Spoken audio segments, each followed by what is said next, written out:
코로나바이러스의 팬데믹이 본격화되고 사망자가 속출하는 이 순간 대유행을 멈추고 인류를 구할 수 있는 유일한 길은 백신입니다.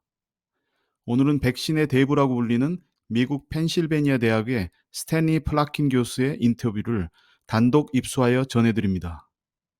본 내용은 이번 인터뷰를 진행한 HSTalks사의 허락하에 전해드림을 밝힙니다. Professor Plotkin, thank you very much for taking the time to record this interview with us on the SARS-CoV-2 vaccine development. The efforts to develop a vaccine for the SARS-CoV-2 started really on the 10th of January with the Chinese Center for Disease Control releasing the complete genome sequence of the virus to public databases. How far have we come since then in the development of a vaccine? So indeed, the publication of the genome sequence did enable many different organizations to start vaccine development. And the list now extends to a couple of dozen candidate vaccines that are in the process of being developed. And as you may have heard, the first trials have begun. The phase 1 trial has begun with a messenger RNA vaccine. But in addition, there are many other candidates that are going to start clinical testing soon. A critical part of the response is organized by an organization called CEPI, which is a coalition for epidemic preparedness and innovation. This organization, funded by governments and foundations, has about 6 different candidate vaccines against SARS-2 already in development and on the way to clinical testing. Do we already have vaccines for any previously known coronaviruses? And if so, could these be used as starting points, if you will, for the development of a specific SARS-CoV-2 vaccine? So, in the past, we have not had vaccines being developed against coronaviruses. And the reasons are simple. That is, the first coronaviruses isolated were respiratory viruses causing common colds. And there are at least 3 or 4 of them already known. But it didn't seem that a vaccine would be used practically for these occasional respiratory infections. Then there was SARS-1 that broke out from China in 2003 or so. That did launch vaccine development, but it was stopped because the original SARS-1 was controlled by isolation and keeping the virus from spreading. Then there was the recognition of what's called MERS, a Middle Eastern respiratory virus. And that virus, which is essentially a bat virus that has infected camels and which occasionally spreads to humans and causes serious disease, has indeed led to experimental vaccines being developed and tested against MERS. But that process, while it's ongoing, has not yet produced a licensed vaccine. It will eventually, but hasn't been done yet. So the appearance of SARS-2 has really launched major vaccine development on many fronts. And there will no doubt be vaccines against SARS-2. But to really answer your question, the point is that previously we have not gone the whole way to a clinically useful vaccine. And SARS-2 will change that.